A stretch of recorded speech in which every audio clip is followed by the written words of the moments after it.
I have a 2015 Audi A6 S-Line. I'm going to do a walkthrough of changing an EGR cooler on them. I'm going to start stripping, pull out my airbox. It's actually buried, dare I say, right down here underneath the exhaust manifold and the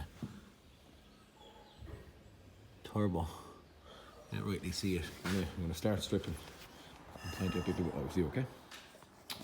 Okay, I might have been debating this for a while. I'm after taking a little bit of a bracket here down off the bottom of the car.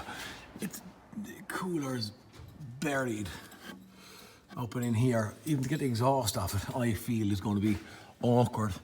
There's the bottom of the particulate filter. It's up in there somewhere.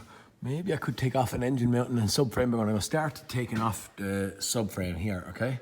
And at that point, and the steering rack, at that point then I'm going to debate on where I'm going to go, but I'd say I could be heading on, if I'm looking now, engine and gearbox down on the ground, and I'll do it right. It's all a bit tight in there. So because it's all a bit tight, I'm thinking that I'll never do it or reassemble it as good as what it should be. That'll always be kind of half-arsed. Whereas if I get it out on the ground, I'm hoping that, that if I get it out on the ground, that I can do it right, do it better.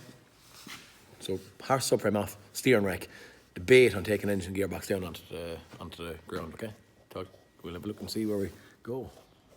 Okay, my attack process so far has been, I've just dropped the subframe down at it. I had up through a hole here, 1, 2, 3, 4, over here then, 5, 6, 7, 8 bolts holding the subframe up. Then I took out 2 bolts going through a bracket just here, 2 bolts going through a bracket just here. I pulled out 2 bolts out of this wiring loom here that was kind of holding or supporting the subframe. And then the subframe has sat down a couple of inches. Look how you go, we'll see up here, with my hand, okay? That point then, I was able to get in. There was a bolt here, and that, no, sorry. Yeah, I undone these ones first. 2 here, 2 on this side, passenger side. This is the passenger side, but you can see slightly the bolt in the middle of the engine mounting in there. That's the one that I took out from out here, and then the subframe hung down. Then I went in, there's 2 bolts sitting right in here on that bracket that was holding in that aluminium engine mounting. They were on the top. You can see them sitting in there. And then I took out 2 bolts on the bottom. That was sitting in here on the block, okay? Yeah, I think they're there. I also took 2 bolts actually out of this water cooler, little 10 up top, little Torex lower down. And I got the engine mount. Now there was an earth strap also on the engine mount, but right now I can see the cooler. So the cooler is sitting in there. So we're on go. We're seeing something. So at least I can get at the other bolt on the bottom of the exhaust now, and I'm gonna horse this maybe exhaust off next to see a little bit more in here, okay? We'll continue up top. Good temperature sensor. Have it just stuck up there to one side. Took off the top bolt. I've taken off the 2 bottom bolts from underneath. There is another bracket, it's hard to see, but there is another bracket bolt sitting just down there. My camera's not focused, but it's in there anyway, so I'll take off that and have the exhaust off. I've also taken off the 3 exhaust bolts just sitting there, that exhaust rubber. I'm going to bolt that as well, but there's the bracket actually, you can see the bolt sitting just there. Continue. Okay guys, at this point, as I said there, I got in to see my EGR cooler. As I said, sitting, can't really shine the light on it, sitting right in there. There's an EGR valve sitting on top of it. A plastic manifold sitting here. I can't get this manifold off. I've taken a bolt out of here, taken a bolt out of in here, There's another bolt.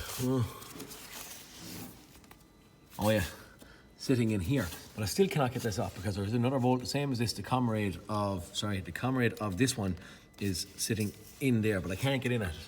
So, back to nearly debating on pull an engine out. Before I do, I'm going to change my mind and I'm going to strip up here. Lads have said to strip up here, so I'm going to strip up here, pull out this strut brace and a few bits and pieces like that, and hopefully I get enough room then to get down and get in at the inner bolt. If I do, then potentially I'll have this thing out. I'm after taking out the drive shaft. I think I've shown that already, but I'm not taking out a drive shaft from, sorry. I'm not taking out the drive shaft from in here so I could get a view of it from the bottom, which you can see it right there, but I can't get at it as of yet, so. Well, I can't get at that one little bit of plastic. I can get it out, but I can't, I can get in at the thing, but I can't actually get it out because of clips and hoses and stuff on it. So I'm going to strip the back part up. And in here, the debate is wiring loom is coming out, harness is coming out here around and over to our engine ECU. So if I was going to drop the heart out of it, it's going to be in there anyway. So I'm still kind of stripping. Didn't need to take off my engine mountings and stuff at the bottom. If I was leaving it all in one piece, the subframe would stay connected to the engine, but the saga continues. Okay guys, we have our EGR cooler out and it is blocked. If you can see it.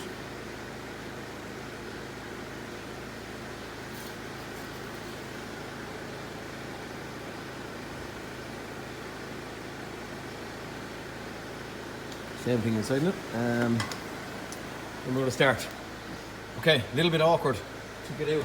Not going to tell you it's sort of faint hearted, but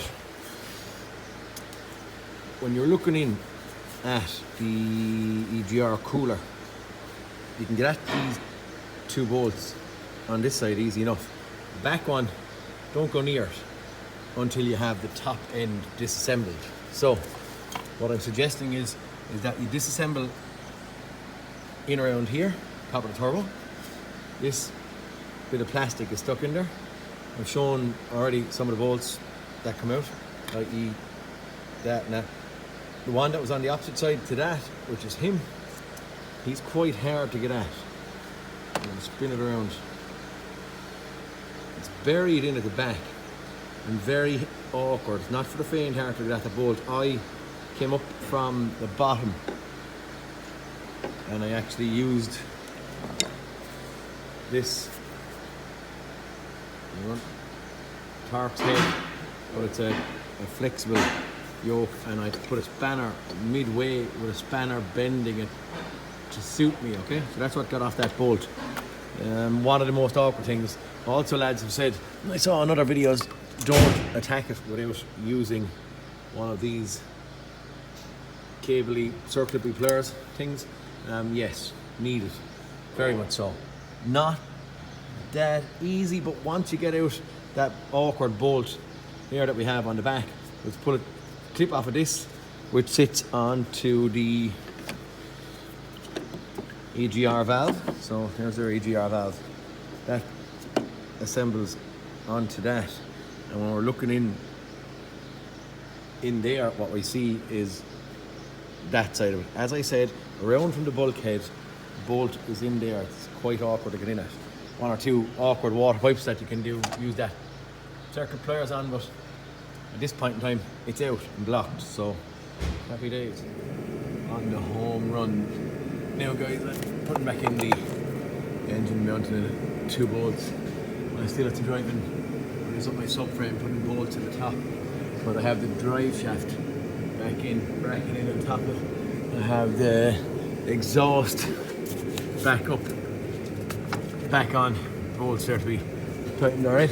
The awkward bolts that were sitting in at the back of that housing that I got at, back in, all the little bits and pieces back together. So we're on the home stretch there now. I feel a whole lot better at this point than I did an hour or 2 hours ago, coming together.